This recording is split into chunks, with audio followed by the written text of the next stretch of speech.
नमस्कार दोस्तों, विद्यादीप में आपका स्वागत है। आज हम संविधान के अगले टॉपिक राज्य विधानमंडल के बारे में विस्तार से समझेंगे और इसके बाद संबंधित 50+ MCQ क्वेश्चंस को करेंगे। तो चलिए स्टार्ट करते हैं। राज्य विधानमंडल यानी कि स्टेट लेजिस्लेचर।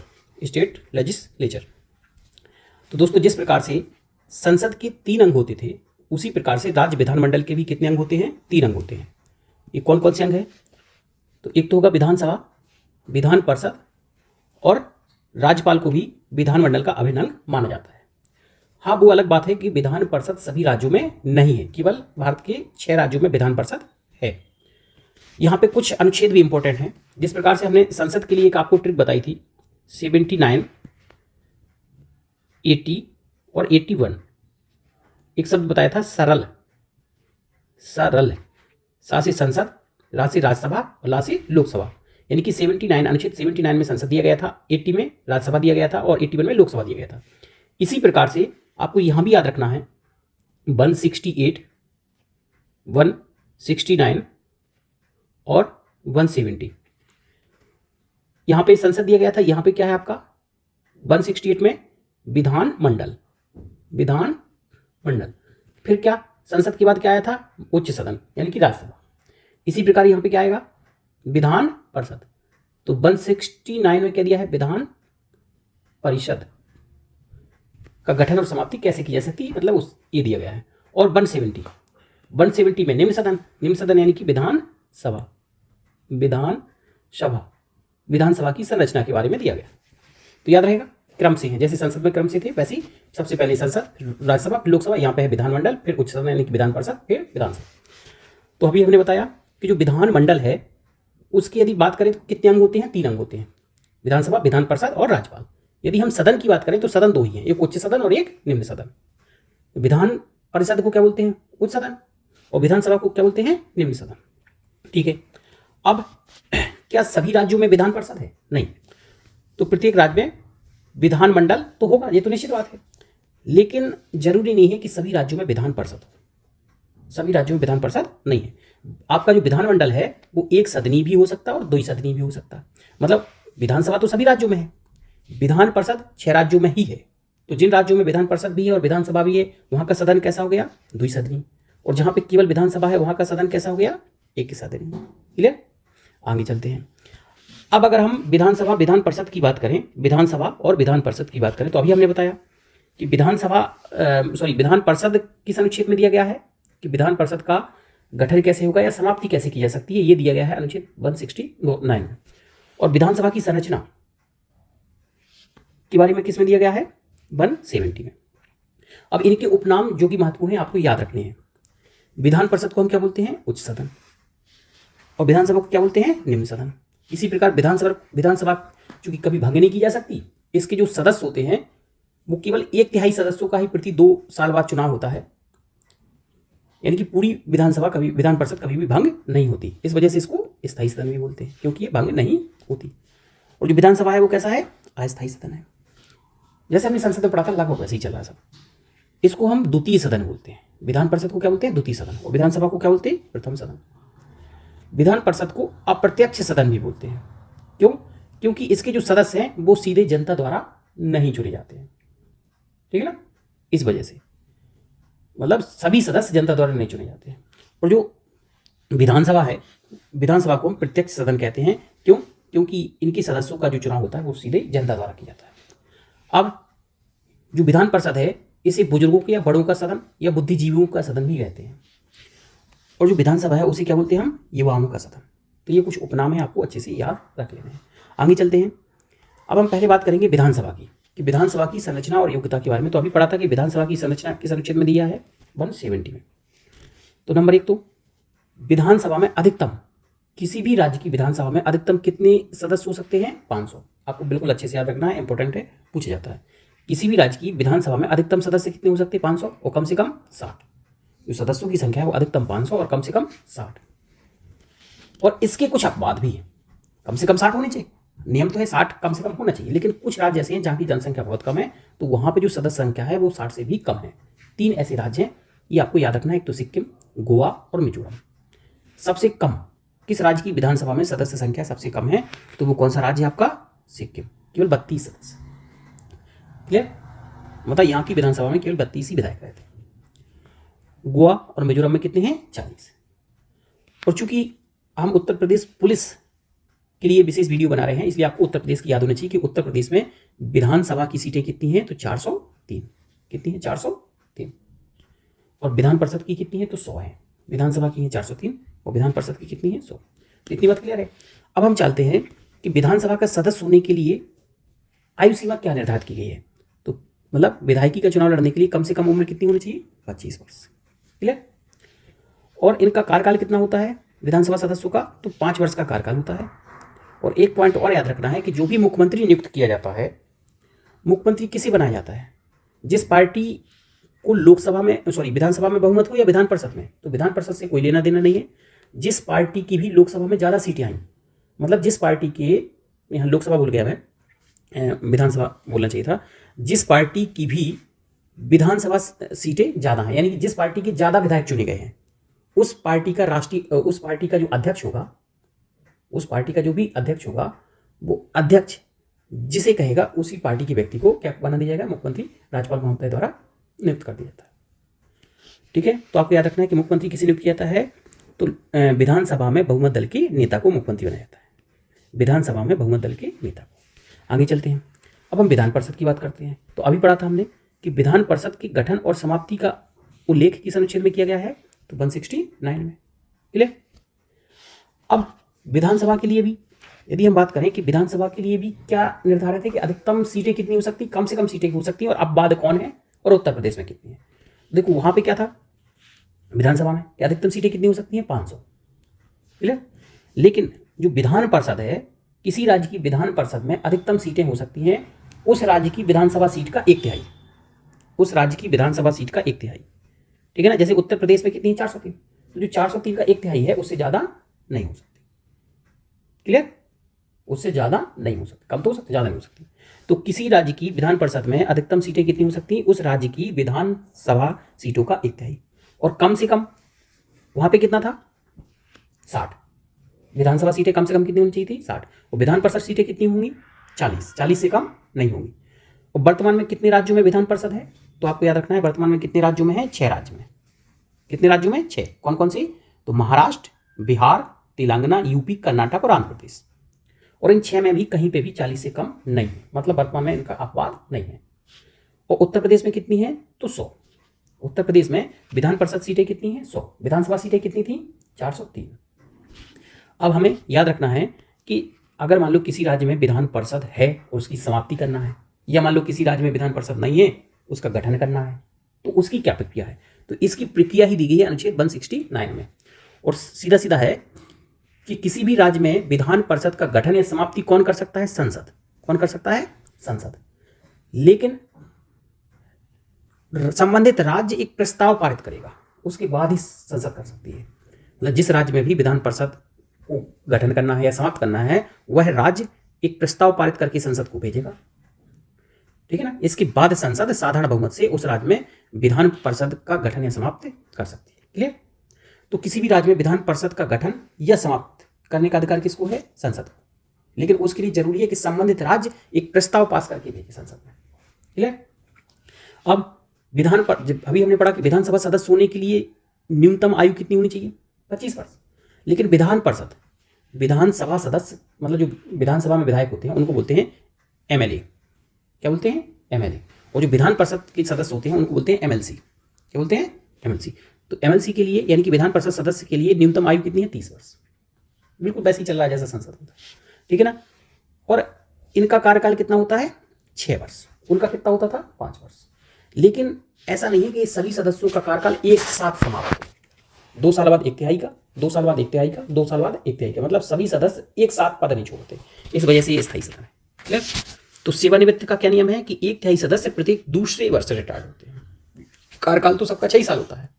मान लो आज 1/3 रिटायर्ड हो गए तो दूसरे 1/3 आ गए, फिर अगले साल, अगले 2 साल बाद 1/3 रिटायर्ड हो गए तो उनकी जगह पे दूसरे आ गए। क्लियर है ना? तो सेवानिवृत्ति का नियम क्या है इनके लिए, रिटायरमेंट का, कि 1/3 सदस्य प्रत्येक 2 साल वर्ष अपने पद को छोड़ते हैं और नए 1/3 आ जाते हैं। आगे चलते हैं। अभी हमने पढ़ा था कि भारत के सभी राज्यों में विधान परिषद नहीं है, केवल कितने राज्यों में है? 6 राज्यों में। केवल कितने राज्यों में है? 6 राज्य में। क्लियर? अब वो 6 राज्य कौन कौन से हैं? तो ये हैं आपके महाराष्ट्र। कौन कौन से हैं? महाराष्ट्र, बिहार, तेलंगाना, उत्तर प्रदेश, कर्नाटक और आंध्र प्रदेश। क्लियर? ये अच्छे से याद रख लेना है कि वर्तमान में भारत के केवल 6 राज्यों में विधान परिषद है। अब इसके लिए एक ट्रिक भी है। मैं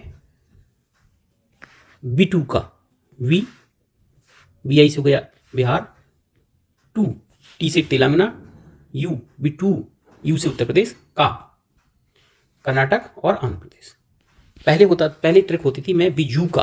क्यों? पहले जम्मू कश्मीर जब राज्य था तो वहां पे विधान परिषद थी, अब राज्य नहीं है, अब तो क्या बन गया है? केंद्र शासित प्रदेश। जबकि तेलंगाना नहीं थी, तेलंगाना में बन गई है। तो याद रखना है कि मैं B2 TU का, ऐसे याद रख सकते हैं, मैं B2 का। मैं से हो गया महाराष्ट्र, बिहार, तेलंगाना, उत्तर प्रदेश, कर्नाटक और आंध्र प्रदेश। याद रहेगा? अच्छा, इन 6 में से कोई राज्य ऐसा है जहां पे विधान परिषद जो सदस्यों की सीटों की संख्या वो 40 से कम हो? कोई बात है क्या? नहीं है, कोई बात नहीं है। जबकि विधानसभा के लिए जो न्यूनतम सदस्य संख्या थी वो कितनी थी? 60। और उनके 3 अपवाद है। कौन कौन से थे? सिक्किम में 32, मिजोरम में 40 और गोवा में भी 40। अगला, अब विधान परिषद का जो निर्वाचन होता है, जैसे अभी विधानसभा सदस्य तो सीधे जनता द्वारा चुने जाते हैं, जो भी 18 वर्ष का हो गया वो वोट देगा, है ना। लेकिन जो विधान परिषद सदस्य हैं ये कहाँ से चुने जाते हैं? तो इनके लिए हमें याद रखना है 1/3 प्लस 1/3 प्लस 1/6 प्लस 1/12 और प्लस 1/12। इस सबको जोड़ दो तो ये आ जाएगा। मतलब जितने भी विधान परिषद में सदस्य हैं उसका 1/3 सदस्य तो विधानसभा के सदस्य चुनते हैं। नहीं समझ में आया? 2 सदन होते हैं, एक तो विधानसभा और एक विधान परिषद। तो ये बताया हमने, इनके जो 1/3 सदस्य हैं वो कौन चुनते हैं? विधानसभा के सदस्य चुनते हैं। क्लियर? कौन चुनते हैं? 1/3 सदस्य चुनते हैं विधानसभा सदस्य, मतलब MLA। क्लियर? अब दूसरे 1/3 सदस्य कौन चुनते हैं? तो ये चुनते हैं स्थानीय निकाय। स्थानीय निकाय मतलब आपका स्थानीय निकाय नहीं समझते? ग्राम पंचायत हुई, ग्राम सभा हुई, है आपका ब्लॉक प्रमुख हो गया, मतलब है आपका जिला पंचायत सदस्य हुए, क्षेत्र पंचायत सदस्य हुए, स्थानीय निकाय ये सब तो होते हैं। तो स्थानीय निकाय के सदस्य वोट करते हैं 1/3 सदस्यों के लिए। 1/3 सदस्यों के लिए वोट कौन करेगा? विधानसभा सदस्य, मतलब विधायक। 1/3 सदस्यों के लिए वोट कौन करेंगे? तो स्थानीय निकायों के सदस्य। नगर पालिका हुई, नगर निगम हुई, जिला पंचायत सदस्य हुई, ये सब क्षेत्र पंचायत सदस्य हुई, ये सब वोट करते हैं। अब 1/6 राष्ट्रपति मनोनीत करता है। कौन मनोनीत करता है? सॉरी, राज्यपाल मनोनीत करते हैं। कौन मनोनीत करते हैं? संबंधित राज्य का राज्यपाल। जैसे वहां पे करते थे ना, राज्यसभा में 12 सदस्यों को मनोनीत करते थे राष्ट्रपति, ऐसे यहाँ पे राज्यपाल मनोनीत करते हैं। लेकिन कितने? यहाँ पे संख्या निर्धारित नहीं है। अरे यार, ये बार मैं राष्ट्रपति लिख दे रहा हूँ, राज्यपाल मनोनीत करते हैं। क्लियर? ये कहाँ से आए? तो विधानसभा सदस्यों चुनाव करते हैं इनका, विधानसभा सदस्य। ये कौन, इनका चुनाव कौन करता है? तो स्थानीय निकाय के सदस्य, स्थानीय निकाय के सदस्य। ये 1/6 का कौन मनोनीत करता है? तो राष्ट्रपति मनोनीत करते, वो राज्यपाल मनोनीत करते हैं। अब जो 1/12 है, तो 1/12 जो भी शिक्षक हैं, कौन? शिक्षक, तो शिक्षक चुनाव मतलब करते हैं, वोट देते हैं। और 1/12 में जो भी राज्य यूनिवर्सिटी हैं, राज्य विश्वविद्यालय हैं, उनसे पढ़े हुए जो स्नातक हैं, जो स्नातक किया है उन्हें वो देते हैं। स्नातक मतलब ग्रेजुएट। तो ये फॉर्मूला याद रहेगा, 1/12 स्नातक, 1/12 शिक्षक, 1/6 राज्यपाल, 1/3 स्थानीय निकाय और 1/3 विधानसभा। यही सब यहाँ पे लिखा हुआ है। ठीक है। अच्छा, टीचर के लिए जरूरी है कि उसको कम से कम 3 वर्ष पुराना टीचर, मतलब 3 वर्ष का। और राज्यपाल जो मनोनीत करते हैं वो उन्हें किस फील्ड से करते हैं? तो राज्यपाल को यदि लगता है कि विधान परिषद में कला, साहित्य, विज्ञान, समाज सेवा, सहकारिता आदि का उचित प्रतिनिधित्व नहीं है, तो वो 1/2 सदस्यों को मनोनीत कर सकते हैं। क्लियर है? स्नातक को भी, कि जिसने 3 वर्ष पहले स्नातक किया हो। याद रहेगा? अच्छे से याद रख लेना। क्लियर? अब आगे चलते हैं। प्रमुख पदाधिकारी की बात करें तो दोस्तों, लोकसभा और विधान लोकसभा कहाँ से आ गया, विधानसभा और विधान परिषद, जैसे संसद के दो सदन होते थे, लोकसभा राज्यसभा। लोकसभा में भी स्पीकर और डिप्टी स्पीकर होता था, इसी प्रकार राज्यसभा में सभापति उपसभापति होता था। वहाँ सदन को चलाने के लिए कुछ अधिकारी तो चाहिए, तो ऐसे यहाँ पे होते हैं। विधानसभा में भी कौन होगा, एक तो अध्यक्ष होगा, एक उपाध्यक्ष होगा। विधानसभा में कौन होगा, एक अध्यक्ष यानी कि स्पीकर और डिप्टी स्पीकर। और विधान परिषद में भी एक सभापति और एक उपसभापति। जैसे संसद में होता था, लोकसभा राज्यसभा में बिल्कुल सेम यहाँ पे भी है। जिस प्रकार से उनका चुनाव होता था ठीक यहाँ पे भी। अच्छा भाई, जो अध्यक्ष है वो कैसे चुना जाएगा, तो जो भी विधानसभा के सदस्य हैं वो अपने में से एक अध्यक्ष को चुनाव करते हैं और अपने में से एक उपाध्यक्ष को चुनते हैं, मतलब खुद से। जैसे मान लो टोटल उत्तर प्रदेश विधानसभा में कितने सदस्य हैं, 403, तो 403 ही अपने में से एक चुन लेते हैं अध्यक्ष और अपने में से एक चुन लेते हैं उपाध्यक्ष। ऐसी विधान परिषद, उत्तर प्रदेश विधान परिषद में कितनी सीटें हैं, 100, तो वो 100 अपने में से एक चुन लेते हैं उपसभापति, और सभापति तो सभापति का भी चुनाव करते हैं। वहाँ राज्यसभा में तो क्या होता था, राज्यसभा में तो फिक्स था कि राज्यसभा का जो सभापति है वो कौन होता था, उपराष्ट्रपति। लेकिन ऐसा यहाँ पे नहीं है, ऐसा यहाँ पे नहीं है, क्लियर है ना, क्योंकि उपराज्यपाल का पद है क्या अपने यहाँ पे, नहीं। तो यहाँ पे केवल इतनी तो अंतर है, राज्यसभा में सभापति का चुनाव नहीं होता था। क्यों, क्योंकि सभापति तो पदेन होता था कि जो भी उपराष्ट्रपति होगा वो सभापति होगा। लेकिन विधान परिषद में ऐसा नहीं है। विधान परिषद में जो भी विधान परिषद के सदस्य वो अपने में से सभापति भी चुनेंगे और उपसभापति भी चुनेंगे, और जो विधानसभा सदस्य हैं उनमें से अपने में से एक स्पीकर और एक डिप्टी स्पीकर चुनेंगे, क्लियर है। और हटाने की क्या प्रक्रिया है, तो यही चुनते हैं और यही हटाते हैं। मान लो एक प्रस्ताव लाया जाएगा कि भाई इनने अपने पद का दुरुपयोग किया है और इनको हटाना चाहिए, तो यदि यही सदस्य एक उसी सदन के सदस्य एक प्रस्ताव लाएंगे और यदि वो प्रस्ताव बहुमत से पास हो जाएगा तो हटा दिया जाएगा, क्लियर। तो जिस सदन के अधिकारी हैं उसी सदन के सदस्य उनका चुनाव करते हैं और उसी सदन के सदस्य एक बहुमत से पारित प्रस्ताव के माध्यम से उन्हें हटा सकते हैं, क्लियर है। अब यहां पे ये दिया गया है कि क्या 3 प्रकार के विधेयक होते हैं, एक तो साधारण विधेयक, एक धन विधेयक और एक संविधान संशोधन विधेयक। तो हमने पढ़ा था कि संविधान संशोधन विधेयक के संबंध में तो दोनों सदनों को समान अधिकार है, दोनों सदनों में पास होना चाहिए तभी संविधान संशोधन हो सकता है। और संविधान संशोधन विधेयक किसी भी सदन में लाया जा सकता है, साधारण विधेयक भी किसी भी सदन में लाया जा सकता है, लेकिन थोड़ा सा अंतर है। साधारण विधेयक, यदि मान लो साधारण विधेयक की शुरुआत कहां से होती है, विधानसभा से, तो विधान परिषद उसको पहली बार में अधिकतम 3 माह के लिए, जबकि दूसरी बार में अधिकतम 1 माह के लिए रोक सकती है। समझ में नहीं आया, चलो फिर से बताता हूं। देखो, जब हमने संसद पढ़ा था तो संसद में यदि लोकसभा किसी विधेयक को पास कर देती है, साधारण विधेयक को, तो राज्यसभा अधिकतम उसे कितने दिन रोक सकती थी, 6 माह। याद है, धन विधेयक को 14 माह और साधारण विधेयक को कितने समय, 6 माह। साधारण विधेयक को जो राज्यसभा थी वो कितने समय तक रोक सकती थी, 6 माह। धन विधेयक के समय तो सेम वैसा ही है कि धन विधेयक केवल कहां लाया जा सकता है, तो विधानसभा में। जैसे वहां पर लोकसभा में लाया जा सकता है, ऐसे विधानसभा में लाया जा सकता है। मतलब धन विधेयक की शुरुआत विधान परिषद में नहीं हो सकती। कहां लाया जाएगा, कहां लाया जाएगा, तो विधानसभा में। विधानसभा में पास हो जाने के बाद उसे भेजा जाएगा विधान परिषद में, तो विधान परिषद केवल उसे कितने दिन रोक सकती है, 14 दिन रोक सकती है। मतलब धन विधेयक के संबंध में किसको ज्यादा पावर है, विधानसभा को, क्लियर। विधान परिषद में धन विधेयक की शुरुआत नहीं हो सकती। और ये भी आपको बताया था कि धन विधेयक लाने से पहले किसकी पहले परमिशन लेनी होती थी, तो संसद में किसकी लेनी होती थी, राष्ट्रपति को, और विधानमंडल में किसकी लेनी होगी, तो राज्यपाल महोदय की। और कोई विधेयक धन विधेयक है या नहीं है तो केंद्र में इसका निर्णय कौन करता था, लोकसभा अध्यक्ष। यहां पे कौन करेगा, तो विधानसभा अध्यक्ष। कोई विधेयक धन विधेयक है या नहीं है इसका निर्णय कौन करेगा, तो जो विधानसभा का अध्यक्ष है वह करता है। और विधानसभा अध्यक्ष और काम क्या है, तो सदन में अनुशासन बनाए रखना, क्लियर है।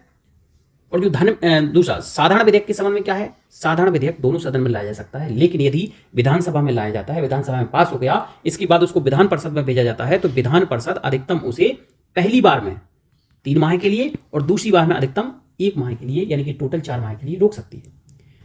पहली बार में कितना रोक सकती है, 3 माह तक। और अगर मान लो 3 माह बाद इसने फिर से भेजा विधानसभा ने, तो दूसरी बार में कितना रोक सकती है, 1 माह के लिए। मतलब टोटल कितना रोक सकती है, तो 4 माह। वहां पे कितना था, 6 माह। क्लियर कर पा रहे कि नहीं, ठीक है। अब त्यागपत्र का नियम, तो अध्यक्ष, अगर जो विधानसभा अध्यक्ष है तो उपाध्यक्ष को त्यागपत्र देता और उपाध्यक्ष अध्यक्ष को देता। ऐसे ही विधान परिषद का सभापति है वो उपसभापति को त्यागपत्र देगा और उपसभापति किसको त्यागपत्र देगा, सभापति को त्यागपत्र देगा। आगे चलते हैं, विधायी शक्तियां, साधारण विधेयक। तो देखो अभी हमने जस्ट बताया कि साधारण विधेयक के संबंध में लोकसभा को ज्यादा शक्ति है, क्या लोकसभा को ज़्यादा शक्ति है। अगर कोई साधारण विधेयक, लोकसभा और राज्य में विधानसभा को भी ज़्यादा शक्ति है। अगर कोई साधारण विधेयक विधानसभा में पास हो गया और फिर पास होने के बाद कहाँ भेजा जाएगा, विधान परिषद में, तो विधान परिषद पहली बार में उसे कितना रोक सकती है, 3 माह के लिए, और दूसरी बार में 1 माह के लिए। अधिकतम कितना रोक सकती है, मतलब केवल देरी कर सकती है और कुछ नहीं कर सकती। कितने समय की, तो 4 माह की। क्लियर। आगे चलते हैं। हाँ, वित्तीय शक्तियां या धन विधेयक के संबंध में, तो धन विधेयक के संबंध में भी किसको ज्यादा पावर है, तो विधानसभा को ज्यादा पावर है। क्यों, क्योंकि धन विधेयक केवल और केवल कहां लाया जाएगा, तो केवल और केवल विधानसभा में लाया जाएगा। विधान परिषद में इसकी शुरुआत नहीं हो सकती। विधान परिषद केवल विलंब कर सकती है। कितने दिन का, 14 दिन, मतलब 14 दिन रोक सकती थी। बिल्कुल वैसे ही है जैसे संसद में था, वैसे ही। ठीक है ना, 14 दिन बाद स्वतः ही पारित मान लिया जाएगा। ये आपको अच्छे से याद रखना। और ये भी बताया था कि कोई विधेयक धन विधेयक है या नहीं है, इसका निर्णय कौन करता है, तो स्पीकर यहाँ पे, चूंकि हम विधानमंडल की बात कर रहे हैं, जो विधानसभा का सभा अध्यक्ष है वही इसका निर्णय करता है। और लाने से पहले किसकी अनुमति चाहिए, तो राज्यपाल की। अब कार्यपालिका पर नियंत्रण एवं निधियां, तो देखो जिस प्रकार से केंद्र में 2 प्रकार की हमने निधियां बताई थी, एक तो बताई थी संचित निधि और एक बताई थी आकस्मिक निधि। तो जो केंद्रीय संचित निधि होती थी उस पर किसका नियंत्रण था, संसद का। और जो केंद्रीय आकस्मिक निधि होती थी उस पर नियंत्रण किसका था, राष्ट्रपति का था। इसी प्रकार यहाँ पे भी 2 प्रकार की निधियां हैं, एक तो राज्य संचित निधि और एक आकस्मिक निधि। तो राज्य संचित निधि पर इसका नियंत्रण रहता है, तो विधानमंडल का, जैसे वहां पे संसद का होता था, ऐसे यहाँ पे किसका है, विधानमंडल का। और आकस्मिक निधि पर किसका नियंत्रण होता है, तो यहाँ पे किसका नियंत्रण होता है, राज्यपाल का। ठीक है ना, यहाँ पे भी वही सब कार्रवाई होती है, पहले प्रश्नकाल, फिर शून्यकाल, फिर चर्चा, फिर प्रस्ताव, ये सब चलता है। प्रश्नकाल के बाद के समय को क्या बोलते हैं, शून्यकाल। 11 बजे से 12 बजे तक का जो समय होता है उसको प्रश्नकाल, और 12 से 1 का जो समय होता है वो क्या है, शून्यकाल। और शून्यकाल किस देश की मीडिया द्वारा दिया गया है, तो भारत की मीडिया द्वारा, मतलब भारत की देन है। क्लियर। आगे, चूंकि यहाँ पे हम पहले ही पढ़ चुके हैं विस्तार से, तो बहुत ज़्यादा डीप में नहीं जा रहे हैं। सत्र और बैठकें, तो जिस प्रकार से संसद के 3 सत्र होते थे, बजट सत्र, शीतकालीन सत्र और मानसून सत्र, यहाँ पे भी विधानमंडल के भी कितने सत्र होते हैं, 3 सत्र, बजट सत्र, शीतकालीन सत्र और मानसून सत्र। और एक वर्ष में कम से कम कितने सत्र अनिवार्य हैं, तो वहां पे भी हमने पढ़ा था संसद में, एक वर्ष में कम से कम कितने सत्र होने चाहिए, तो 2। और 2 सत्रों के बीच में अधिकतम कितना गैप हो सकता है, तो 6 माह का। कितना गैप हो सकता है, 6। और जो भी बैठकें होती हैं, मतलब विधानमंडल की, यानी कि विधानसभा या विधान परिषद, और विधान परिषद ही नहीं, भारत में जो भी बैठक हो उसमें कम से कम कोरम चाहिए 1/10। मैंने आपको पहले ही बताया था कि 1/10 से यदि कम सदस्य है तो फिर बैठक को स्थगित कर दिया जाएगा, बैठक नहीं होगी। क्लियर है। तो कोरम कम से कम, कोरम या गणपूर्ति बोलते हैं, कम से कम कितना होना चाहिए, 1/10। जो भी कुल सदस्य संख्या है उसका अगर 1/10 सदस्य उपस्थित नहीं है तो फिर बैठक नहीं होगी। क्लियर। अभी तक हमने जो भी पढ़ा है वही संक्षिप्त में यहाँ पे दिया गया है, तो रिवाइज कर लेते हैं। देखो 168 में क्या दिया गया है, तो विधानमंडल। 169 में क्या दिया गया है कि विधान परिषद का कैसे सृजन या लोप हो सकता है। और 170 में क्या दिया है, तो विधानसभा की संरचना। इसके बाद जो साधारण विधेयक को जो विधान परिषद है वो अधिकतम कितनी देरी कर सकती है, तो 4 माह, पहली बार में 3 माह और दूसरी बार में 1 माह। और धन विधेयक को कितने दिन रोक सकती है, तो अधिकतम 14 दिन। क्लियर। यदि हम आयु की बात करें तो एमएलए मतलब विधानसभा सदस्य के लिए न्यूनतम आयु कितनी है, 25 साल। और एमएलसी यानी कि विधान परिषद सदस्य के लिए न्यूनतम आयु कितनी है, 30 वर्ष। विधानसभा में अधिकतम कितनी सदस्य संख्या हो सकती है, तो 500। और कम से कम कितनी थी, 60। कम से कम कितनी थी, 60। 3 इसके अपवाद थे। ठीक है ना। विधान परिषद में अधिकतम कितनी संख्या हो सकती है, तो विधानसभा सदस्य की, उस राज्य की विधानसभा सदस्य का 1/3। और कम से कम कितनी हो सकती है, 40। विधान परिषद का अभी कोई भी अपवाद नहीं है। वर्तमान में कितने राज्यों में विधान परिषद है, तो केवल 6 राज्यों में। मैं बिटूका से याद रखना है। ठीक है। अब यदि हम बात करें कि जो विधान परिषद है, विधान परिषद, तो विधान परिषद की सदस्य कहां से चुने जाते हैं, तो देखो मैंने पहले भी आपको एक फॉर्मूला बताया था, क्या, 1/3 + 1/3 + 1/6 + 1/12 + 1/12। तो 1/12 कहां से, कौन मतलब स्नातक चुनाव करते हैं इनका। 1/12 शिक्षक चुनाव करते हैं 1/12 का। 1/6 राष्ट्रपति के द्वारा मनोनीत किए जाते हैं। 1/3 जो स्थानीय निकाय हैं उनके सदस्य चुनते हैं। और 1/3 जो आपकी विधानसभा के सदस्य हैं, विधायक एमएलए हैं, वो चुनते हैं। क्लियर। हमने थ्योरी सेक्शन को कंप्लीट कर लिया है। अब हम फटाफट जो संबंधित क्वेश्चन हैं उनको भी करेंगे। तो दोस्तों पहला क्वेश्चन है कि राज्य विधानमंडल का वर्णन भारतीय संविधान के किस अनुच्छेद में है। तो देखो सबसे पहले यही बताया था कि 168 168, 169 और 170। इसमें क्या है? विधान मंडल। इसमें क्या है? उच्च सदन यानी कि विधान परिषद, विधान परिषद का गठन और समाप्ति। और 70 में क्या है? विधानसभा। विधानसभा का क्या? विधानसभा की संरचना, विधानसभा की संरचना। क्लियर? इसमें क्या है? विधान मंडल। तो सही आंसर क्या हो जाएगा? Option B 168। अगला क्वेश्चन है कि किसी राज्य में विधान परिषद की स्थापना और समाप्ति का प्रावधान तो जस्ट अभी पढ़ा 169। अगला क्वेश्चन है कि भारतीय संविधान के अनुच्छेद 170 के अनुसार किसी राज्य की विधानसभा के सदस्यों की अधिकतम संख्या कितनी हो सकती है? तो अधिकतम संख्या कितनी हो सकती है विधानसभा सदस्यों की? 500। और कम से कम भी याद रखना है, कम से कम कितनी है? 60। कम से कम कितनी है? 60। इसके 3 अपवाद भी बताए थे, 32, 40 और 40। ठीक है ना? 3 अपवाद हैं। कौन कौन से? गोवा, सिक्किम और मणिपुर। गोवा, सिक्किम और मणिपुर। सिक्किम में सबसे कम है 32 और मणिपुर और गोवा में कितने हैं? 40। क्लियर? भारतीय संविधान के अनुसार राज्यों की विधायिका यानी कि विधानमंडल में सम्मिलित हैं कौन कौन? तो भैया विधानमंडल में कौन कौन सम्मिलित होगा? तीनों विधानमंडल के 3 अंग होते हैं, विधानसभा, विधान परिषद और राज्यपाल। यदि विधान परिषद है तो शामिल होगी, नहीं है तो नहीं होगी। ठीक है ना? तो विधानसभा, विधान परिषद यदि है तो, और राज्यपाल। जहां पे विधान परिषद नहीं है तो वहां पे 2 ही होंगे, विधानसभा और राज्यपाल। अगला, विधान परिषद को समाप्त किया जा सकता है कैसे? तो देखो, विधान परिषद को समाप्ति और गठन का अधिकार किसको दिया गया है? संसद को। लेकिन जरूरी है कि संबंधित राज्य एक विधेयक पास करे। क्लियर है ना? संबंधित राज्य एक विधेयक पास करे, इसके बाद संसद साधारण विधेयक से किसी भी राज्य में विधान परिषद का गठन कर सकती है, समाप्ति कर सकती है। किस अनुच्छेद के तहत? तो अनुच्छेद 169 के तहत। क्लियर? तो विधान परिषद को समाप्त किया, और कुछ था क्वेश्चन, मैंने कुछ और बता दिया। विधान परिषद को समाप्त किया जा सकता है, पर मतलब विधान परिषद का गठन किया जा सकता है, समाप्ति की जा सकती है, लेकिन उसे भंग नहीं किया सकता। अगर किसी राज्य में विधान परिषद नहीं है तो हाँ गठन हो जाएगा, अगर कहीं है और राज्य चाहता है कि इसकी समाप्ति हो जाए तो समाप्त हो जाएगा। लेकिन ऐसा नहीं है कि हर 5 साल या 6 साल बाद भंग हो जाए, नए सदस्य चुने जाए एक साथ, तो ऐसा नहीं है। तो याद रखना कि विधान परिषद का गठन हो सकता है लेकिन भंग नहीं किया जा सकता। क्लियर? समाप्त तो किया जा सकता है इसे, लेकिन भंग नहीं किया जा सकता। अगला है कि राज्य विधानसभा का गठन संविधान के किस अनुच्छेद के तहत किया जाता है? तो विधानसभा की संरचना किस में दी गई है? अनुच्छेद 170 में। अगला क्वेश्चन है कि विधानसभा की सदस्यता के लिए उम्मीदवार को न्यूनतम आयु कितनी होनी चाहिए? तो 25 वर्ष। और विधान परिषद के लिए कितनी है? तो 30 साल। अगला क्वेश्चन है कि विधान परिषद का सदस्य बनने के लिए तो अभी बताया कितना है? 30 वर्ष। अगला क्वेश्चन है कि विधान परिषद के सदस्यों का कार्यकाल कितने वर्ष का होता है? तो देखो, अगर विधान परिषद का कार्यकाल पूछा जाए तो उसका कोई कार्यकाल नहीं होता, लेकिन विधान परिषद सदस्य का कार्यकाल पूछा जाए तो 6 वर्ष का होता है। लेकिन सभी सदस्यों का कार्यकाल एक साथ पूरा नहीं होता है। 1/3 का 2 साल, फिर अगले 2 साल में 1/3 का, फिर अगले 2 साल में 1/3 का। क्लियर है ना? अगला क्वेश्चन है कि किसी राज्य की विधानसभा में न्यूनतम सदस्यों की संख्या कितनी होनी चाहिए? तो अभी बताया था 60। और इसके कितने अपवाद हैं? तो 3 अपवाद हैं, सिक्किम, गोवा और मिजोरम। अगला है कि भारत के किस राज्य में विधानसभा सीटों की संख्या सर्वाधिक है? तो विधानसभा सीटों की सर्वाधिक संख्या कहां पे है? तो विधानसभा सीटों की सर्वाधिक संख्या है आपकी उत्तर प्रदेश में। कितनी है? 403। विधानसभा सीटें सबसे ज्यादा कहां पे? उत्तर प्रदेश में। कितनी है? 403। अगला क्वेश्चन है कि निम्नलिखित में से कौन सा राज्य अनुच्छेद 170 की उस प्रावधान का अपवाद है जिसमें कहा गया है कि विधानसभा में 60 से कम सदस्य संख्या नहीं हो सकती? तो इसके 3 अपवाद थे, एक तो सिक्किम था, एक गोवा था और तीसरा मिजोरम था। तो ऑप्शन में सिक्किम दिया गया है तो सिक्किम हो जाएगा। सिक्किम में सदस्यों की संख्या कितनी है? सबसे कम है। कितनी है? केवल 32। और गोवा मिजोरम में कितनी है? 40। क्लियर? अगला क्वेश्चन है कि विधान परिषद की कुल सदस्य संख्या का कितना भाग राज्यपाल द्वारा मनोनीत किया जाता है?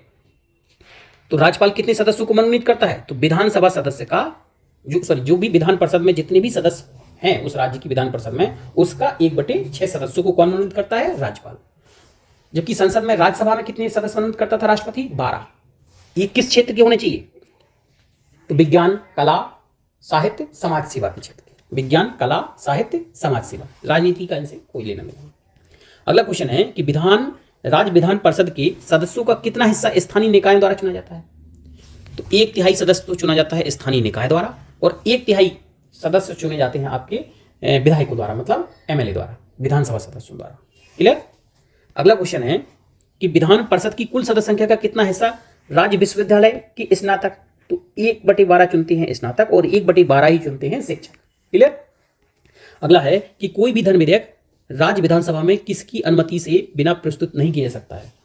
तो राज्य विधानमंडल में यानी कि विधानसभा में राज्यपाल की बिना अनुमति के आपका धन विधेयक प्रस्तुत नहीं किया जा सकता है। और धन विधेयक केवल कहाँ प्रस्तुत किया जाता है? तो विधानसभा में, ना कि विधान परिषद में। विधान परिषद केवल कितने दिन रोक सकती है?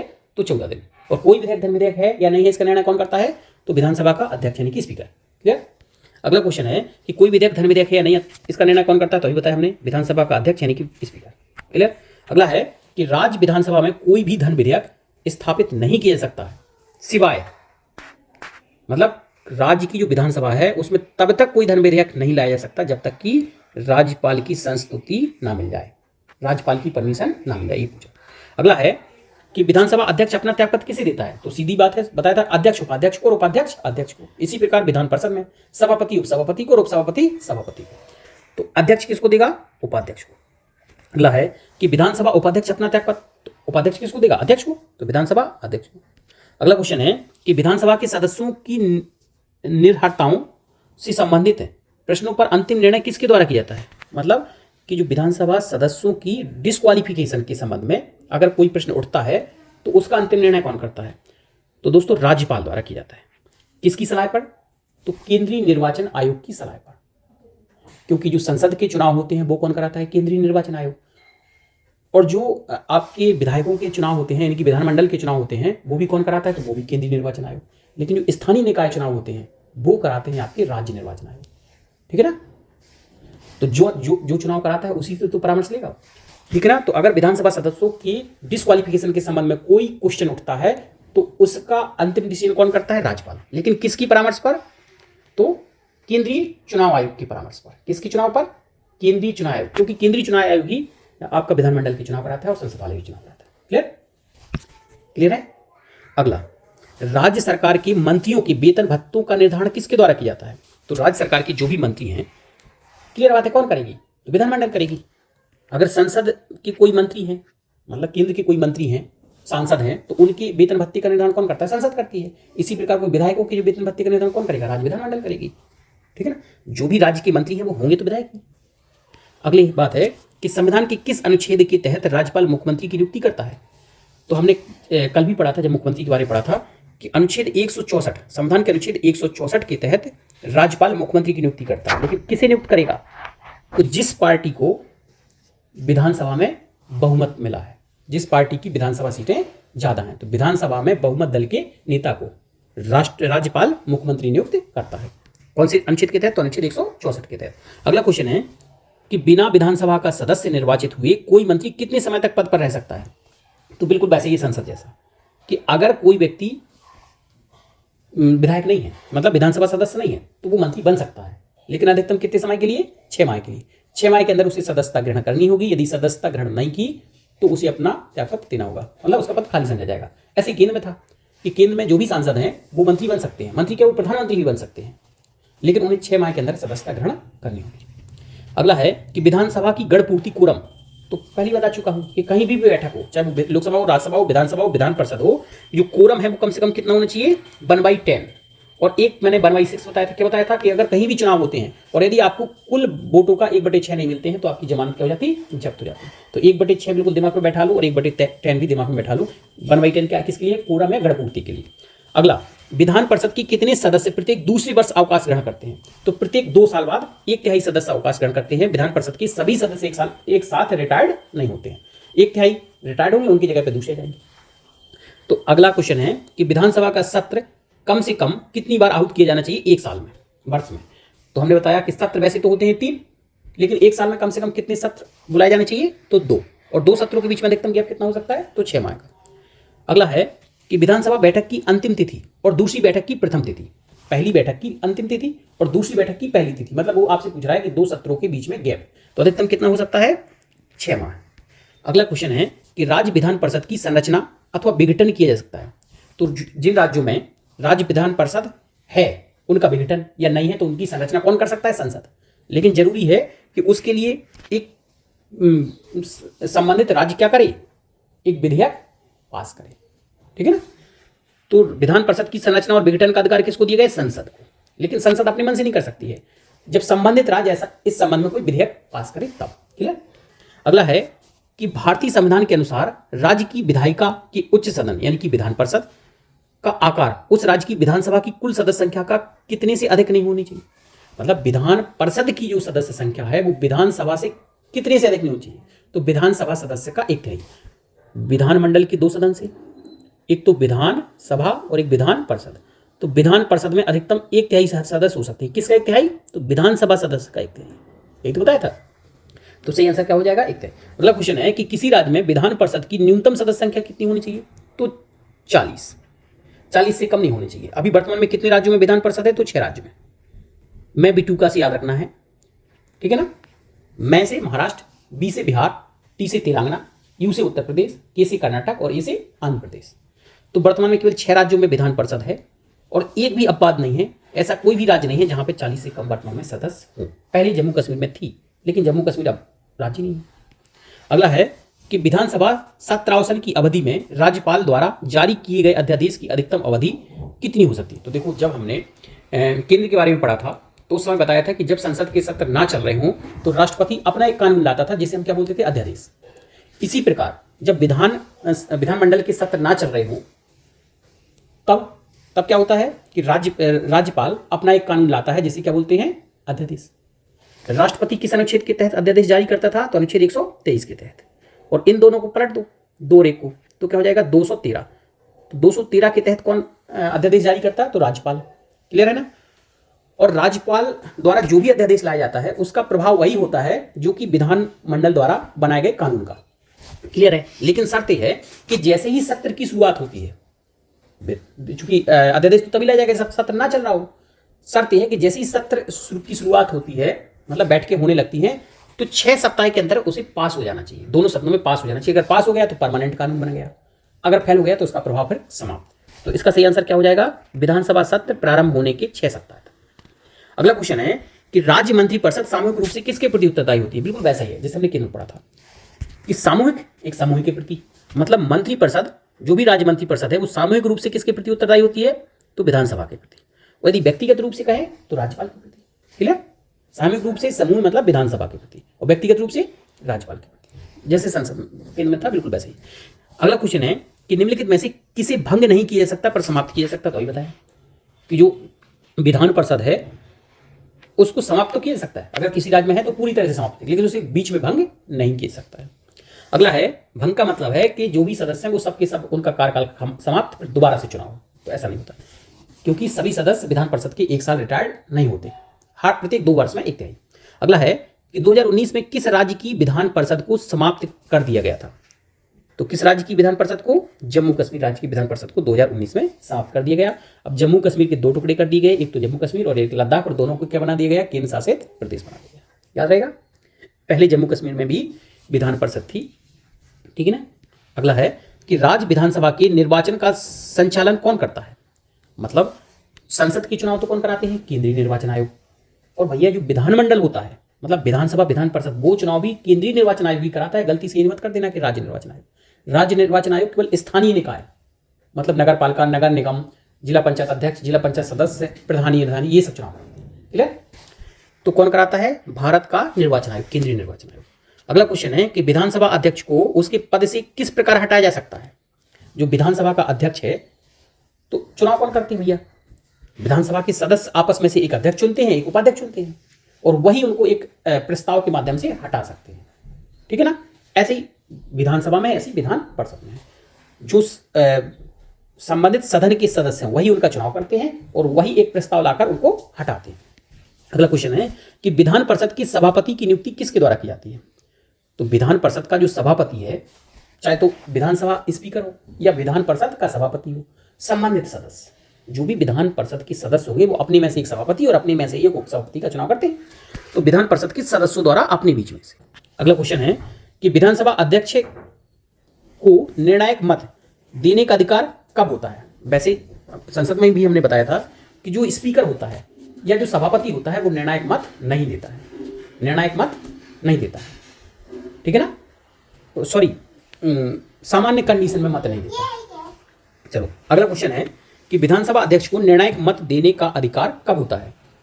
तो देखो, आपको याद रखना है कि जो स्पीकर है यानी कि विधानसभा अध्यक्ष या जो विधान परिषद का सभापति है, वो सामान्य स्थिति में मत नहीं देता है, वो केवल निर्णायक मत देता है जब टाई की स्थिति होती है, बराबर बराबर मत हो, ठीक है ना। किसी विधेयक पे पक्ष में और किसी विधेयक के विपक्ष में बराबर बराबर मत हो तब मत देता है, ठीक है ना।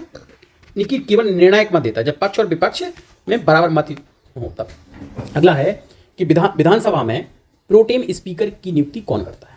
तो प्रोटेम स्पीकर, जैसे मान लो कि विधानसभा का चुनाव होगा, नई विधानसभा का चुनाव होगा, तो विधानसभा के जो सदस्य हैं उनको शपथ दिलाने के लिए, क्या करने के लिए, उनको शपथ दिलाने के लिए चुनाव किया जाता है प्रोटेम स्पीकर का, ठीक है ना। और प्रोटेम स्पीकर का चुनाव कौन करता है, तो संबंधित राज्य का राज्यपाल, बिल्कुल संसद जैसा ही है।